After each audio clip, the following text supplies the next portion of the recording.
2012 থেকে 2024 12টা বছর কেটে গেছে, কিন্তু হয়রানির ছবিটা বদলায়নি। বাঁকুড়ার তালডাংরা জয়পন্ডা নদীর উপর স্থায়ী ব্রিজ এখনো অবধি হয়নি। ফের একটা ভোট আসছে, উপনির্বাচন আসছে এবং গ্রামবাসীরা এবার স্থায়ী ব্রিজের দাবিতে অনড়।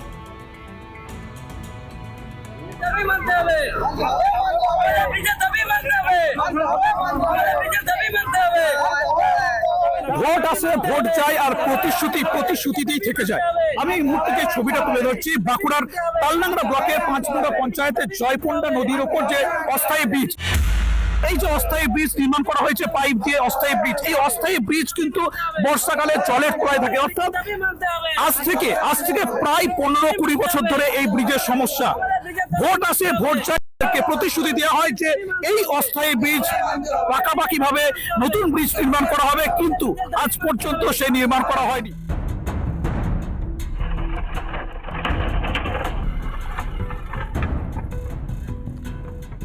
এই ব্রিজ ব্যবহার না করলে প্রায় 15 কিলোমিটার পথ ঘুরে ঘুরে যেতে হয়। আমাদের ব্রিজ দরকার, যে কোনো পরিকল্পনা আমাদের ব্রিজ করতে হবে। আমরা বারবার সরকারের কাছে আবেদন করেছি, সিপিএম এর আমল থেকে আবেদন করে আসছি, আমাদের কোনো সুরাহা পাইনি। 2012 সাল থেকে একই রকম প্রতিশ্রুতি দেওয়া হচ্ছে, কিন্তু এখনো পর্যন্ত কিছু হয়ে ওঠেনি। কতটা অসুবিধায় পড়তে হয়? অনেক অসুবিধা পড়তে হয়। বর্ষাকালে এখন তো বেরোনো যায় না, বিপদ মুহূর্তে হতে হয়। মানে এই অস্থায়ী ব্রিজ জলের তলায় থাকে? হ্যাঁ, ব্রিজ জলের তলায় থাকে, তার মধ্যে জল থাকাতে বেরোতে হয়। মোটরসাইকেল নিয়ে জলে পড়ে গেছি, মানে অনেক লোক মানে মাথা গুঁজে গেছে পাইপে, কিন্তু কি করবো, বিপদে ঝুঁকি নিয়ে আমরা যেতে হয়। 13ই নভেম্বর তালডাংরা বিধানসভায় উপনির্বাচন রয়েছে, তার আগেও কিন্তু প্রতিশ্রুতি দেওয়া হয়েছে যে ব্রিজ তৈরি হবে। তার কারণ এই বাঁশকোপা সহ 25টি গ্রামের প্রধান যে যাতায়াতের রাস্তা, এই জয়পন্ডা নদীর ওপর যে ব্রিজ, সেই ব্রিজ স্বাস্থ্য কেন্দ্র থেকে শুরু করে স্কুল, কলেজ, এমনকি চাষের জমি যেতে গেলে এই নদী পারাপার করতে হবে। তাই বাধ্য হয়ে জীবনের ঝুঁকি নিয়ে তারা পারাপার করে। ঘটনায় শাসক দলকে তুলোধনা করতে ছাড়েনি সিপিএম। তৃণমূল এবারও হয়তো প্রতিশ্রুতি দেবে, কিন্তু কাজটা হবে না। তৃণমূল কংগ্রেসীরা এই ঘাটের অবস্থাটা জানেন না এমন নয়, কারণ এই সব ঘাটগুলো থেকে ওরা বেপরোয়া বেআইনি বালির কারবার করছে। এই ব্যাপারে ওদের বাধ্য করার মতো আন্দোলন আমাদের করে যেতে হবে। প্রাক্তন বিধায়ক থেকে বর্তমান সাংসদ সবই তৃণমূলের, তারপরও হয়নি ব্রিজ। আসন্ন নির্বাচনে জয়ী হলে ব্রিজ তৈরির আশ্বাস বিজেপি প্রার্থীর। ভাবে ওই গ্রামবাসীরা আশ্বাস পেয়ে এসেছেন এবং প্রতিশ্রুতি পেয়ে এসেছেন। ওনারা প্রতিশ্রুতি চাইছেন না, ওনারা এরপর কাজ চাইছেন। তো যদি জিততে পারি, আমরা জিতছি, এবং আমাদের জেতার পরে আমরা প্রধানমন্ত্রীর সাথে যোগাযোগের মাধ্যমে আমরা ওই ব্রিজটা তৈরি করব। পাল্টা শীঘ্রই ব্রিজ তৈরি হবে বলে জানান বাঁকুড়ার তৃণমূল সাংসদ। ওইটা আমি মুখ্যমন্ত্রীকে লিখেছিলাম, ওই প্রজেক্টটা যাতে স্যাংশন করা যায়, এবং আমাদের জেলা পর্যায়ে এডিএফ এর পক্ষ থেকে আমরা RIDF এ পাঠিয়েছি যাতে ওটা হয়ে যায়। ওটা গতবারে হয়ে যায়, গভর্নমেন্টেরই কাজ করে যে টাকাটা লাগে ওইটা জোগাড় করতে পারেনি বলে প্রবলেম হয়েছে। কবে মিটবে হয়রানি, কবে মিলবে পাকা ব্রিজ, দিন গুনছেন গ্রামবাসী। বাঁকুড়া তালডাংরা থেকে মৃন্ময় পান, রিপাবলিক বাংলা।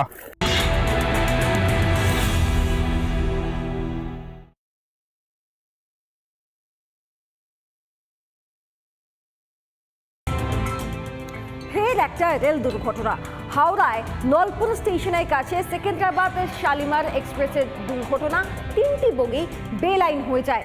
যাত্রীদেরকে সঠিকভাবে উদ্ধার করা গেলেও ব্যাহত হয়েছে দক্ষিণ পূর্ব শাখার রেল চলাচল।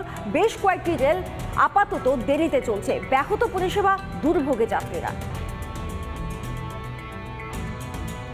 রেল দুর্ঘটনা। শালিমার ঢোকার আগেই সেকেন্দ্রাবাদ শালিমার যে এক্সপ্রেস, সেই সাপ্তাহিক এক্সপ্রেস দুর্ঘটনার কবলে। আরও একবার দুর্ঘটনার কবলে ভারতীয় রেল। হাওড়ার নলপুর স্টেশনে লাইনচ্যুত এক্সপ্রেস ট্রেন। বে লাইন হয়ে যায় সেকেন্দ্রাবাদ শালিমার এক্সপ্রেসের 3টি বগি। ইঞ্জিনটা ডাউন মেন লাইনে ছিল, এবং পরের গাড়ি যাতে লাইনচ্যুত হয়েছে যে গাড়িগুলো, সেইটা একটা ক্রসওভার ধরে মিডল লাইন মানে তার পাশের লাইনে এসে গিয়েছিল। রেল সূত্রে খবর, ডাউন লাইন দিয়ে আসছিল ট্রেনটি। আচমকা এক ঝটকায় মাঝের লাইনে সরে আসে ইঞ্জিন, তারপর সেখান থেকে আবার তা চলে আসে ডাউন লাইনে। ঘটনা নিয়ে ইতিমধ্যে তদন্ত শুরু করেছে রেল। कैसे हुआ वो जांच के बाद पता चलेगा। अभी आए हैं तो अभी देखते ये नहीं पता लगेगा कैसे हुआ। इसकी पूरी विस्तृत जांच होगी, जो भी नियम है उसके अनुसार। দুর্ঘটনায় যাত্রীদের কোনো ক্ষয়ক্ষতি না হলেও লাইনে ব্যাপক ক্ষতি হয়। ক্ষতিগ্রস্ত বগিগুলি লাইনে ফেরাতে আনা হয় আর্থ মুভার। যুদ্ধকালীন পরিস্থিতিতে কাজ করে লাইন মেরামত করে রেল। লাইন মেরামতের কাজ কিন্তু চলছে। জেসিবি আনা হয়েছে, জেসিবি এনে এই যে ট্র্যাকগুলো রয়েছে সেই ট্র্যাকগুলো যেহেতু বেঁকে গিয়েছে তা কিন্তু এই মুহূর্তে সোজা করার কাজ চলছে। শুধু তাই নয়, মাঝে বেশ কিছু জিনিসপত্র এদিক ওদিক হয়ে গিয়েছে, মানে রেল লাইন ট্র্যাকের, তাও কিন্তু এই মুহূর্তে মেরামত করা হচ্ছে। দুর্ঘটনার জেরে বাতিল করা হয় একাধিক এক্সপ্রেস ট্রেন। হাওড়া স্টেশনে খোলা হয় হেল্প ডেস্ক। সকাল 10টা অবধি হাওড়া স্টেশন থেকে বেশ কিছু এক্সপ্রেস ট্রেন এবং লোকাল ট্রেন ছাড়তে লেট হচ্ছে। তার মধ্যে হাওড়া পুরী এবং হাওড়া রৌরকেল্লা বন্দে ভারত এক্সপ্রেসও আছে। খড়গপুরে আটকে দেওয়া হয় একাধিক ট্রেনকে। পাশাপাশি হাওড়াগামী সমস্ত ট্রেন বাতিল করা হয়। সকাল থেকে ট্রেন দুর্ঘটনায় ব্যাপক ভোগান্তির মুখে পড়তে হয় নিত্যযাত্রীদের। কতক্ষণে গিয়ে হাওড়া পৌঁছাবো আমি জানি না। গন্তব্যে কখন পৌঁছাবেন মানে জানি না, বুঝে উঠতে পারছি না। ট্রেন বন্ধ, ট্রেন চলছেই না। জিজ্ঞাসা করলাম, বলছে নলপুরে কই অ্যাক্সিডেন্ট হয়েছে। তো আমি জিজ্ঞাসা করলাম, আমি তো গড়বেতা যাব, আমি স্কুল যাব, আমি একজন টিচার।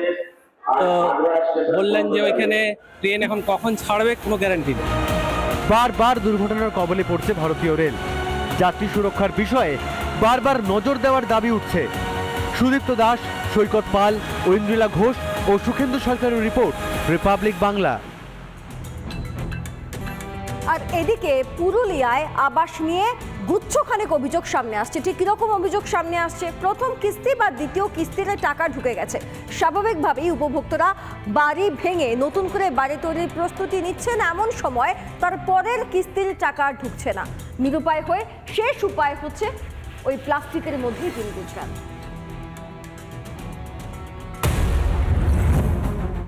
পুরুলিয়া পুরসভার 2 নম্বর ওয়ার্ডে আবাসে দুর্নীতির অভিযোগ। আবাসের বাড়ির যে টাকা, সেই টাকা প্রথম কিস্তি বা দ্বিতীয় কিস্তি তারা পেয়েছেন এবং সেই আশাতে তারা ঘর ভেঙে একেবারে অসহায় হয়ে এমনি ভাবে ত্রিপালের নিচে তারা কিন্তু বসবাস করতে বাধ্য হচ্ছে। শীত, গ্রীষ্ম, বর্ষা সব দিনেই তাদের কিন্তু এই ত্রিপালের নিচেই ভরসা। এখন কার্যত ঘর ছাড়া বাসিন্দারা। ঝড় বৃষ্টি হলেই আর রক্ষে নেই। প্রশাসনের বিরুদ্ধে একরাশ ক্ষোভ উপভোক্তাদের।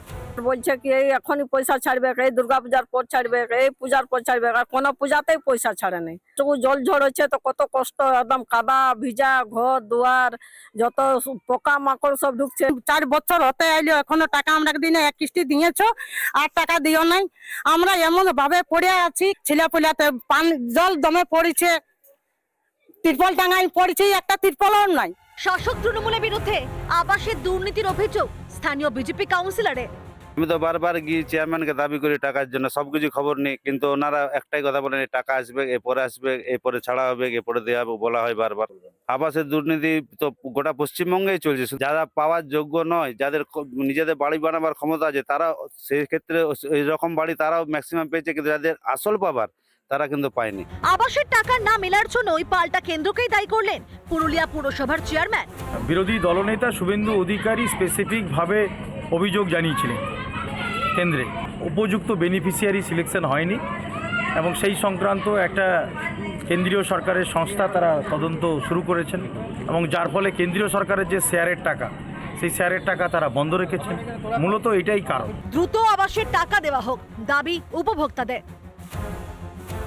একদিকে আবাস যোজনা ঘিরে যখন ব্যাপক দুর্নীতির অভিযোগে সোচ্চার বিরোধী থেকে আম জনতা, তখনই অসহায়তার ছবি দেখা দিচ্ছে পুরুলিয়া শহরে। পুরুলিয়া থেকে অরবিন্দ মাহাতোর রিপোর্ট, রিপাবলিক বাংলা।